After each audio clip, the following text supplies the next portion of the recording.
What's up guys, I'm your host Husto7 and this is the recap for the week ending October 14th. Today I've got 3 stories to cover, all from October releases. The first one we're going to cover is the release of Shadow of War, which came out earlier this week on October 10th. Shadow of War is facing some criticisms for its loot box system, and I want to take just a minute to talk about this because we actually talked about the loot boxes last week with Battlefront 2 beta and about it being pay to win. I mentioned that I would read a couple of comments from that were posted on my video. So I want to go ahead and read a comment from my video. Okay, it was the only comment on my video, but still, I'm going to go ahead and read the comment from my video regarding the Battlefront 2 pay-to-win situation. It says, "I can honestly say that where Battlefront is at in the beta, it could easily be pay-to-win. One of the mods I got for a weapon made the gun probably triple in strength. Definitely something that is concerning me."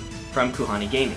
Now, like I mentioned last week, I don't think that loot boxes are going anywhere. It seems like it becomes the go-to thing in all of these new releases and all of these AAA games, and I don't think that we're going to see, the end of loot boxes anytime soon. But for the most part, it's in multiplayer-heavy games.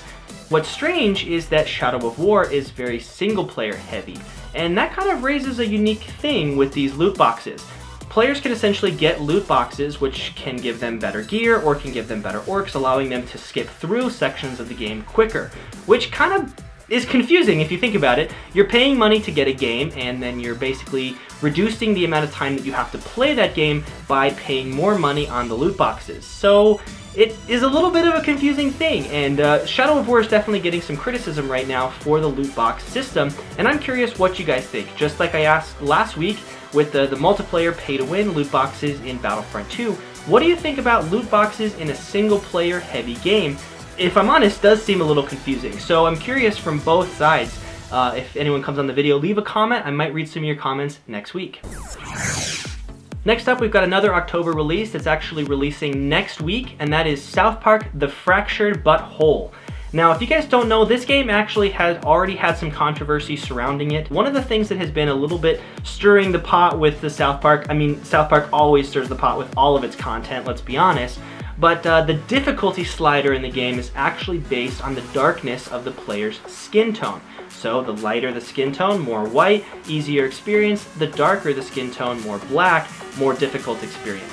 And if you're a fan of South Park like I am, I've been a huge fan of South Park for a long time. I think it's great satire. I totally understand the message that they're sending. I totally understand the humor and the way that they're using their satire to raise, real concerns about the world.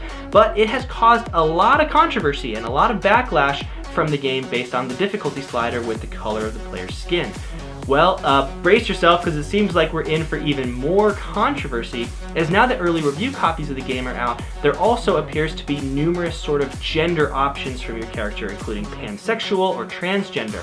And, most people may say, oh, well, that's really great, South Park is doing this to be progressive, but the truth is that South Park is doing this to make fun of people and to make fun of, what they call the social justice warriors that we've seen throughout the show's history and in their other installments of the games. So I personally am kind of curious to see if there is more backlash and what this does for South Park. They sort of thrive in this kind of negative news. It actually is great advertising for them. So I'm sure they do things like this on purpose to boost game sales, but it is worth noting that there may even be more controversy surrounding South Park with this new revelation about how the genders fit into the game once we get our hands on it next week.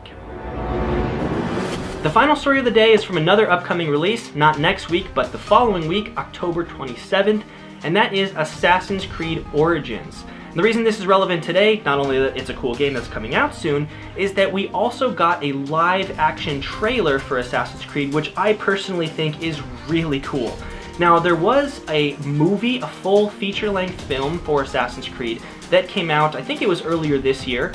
I haven't seen it. An 18% on Rotten Tomatoes may have something to do with that, but I personally think that this trailer was really awesome, and I really liked, I never quite know with things like live action, because it's a game, but this was a really awesome trailer. It really captures the sense of Assassin's Creed. You see all these sort of different people working together, and the game itself is based on the inception of the Assassin's Creed, which is why it's called Origins. So seeing that come together and the dialogue that plays during the trailer is really awesome. I will try to have a link in the description if there's one that's not there right now. I'll have some kind of placeholder because this has been region locked, and I'm not sure if it leaked or exactly how this live action trailer came out. I had to use a VPN and sort of spoof that I was in another country in order to watch it because it is currently USA blocked for some reason. So if there is a USA live action trailer, I will definitely tweet out the official link and I will update this video's description to show it. You can do some digging around and it's pretty easy to watch if you know what you're doing, but as of the time of filming this, I can't find a link that is US enabled or that is in English.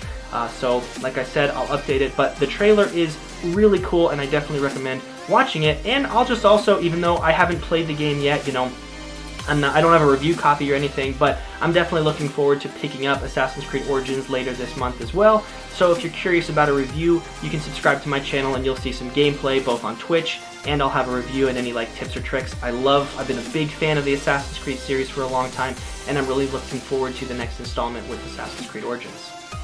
So there you have it. That's our episode for the week ending October 14th.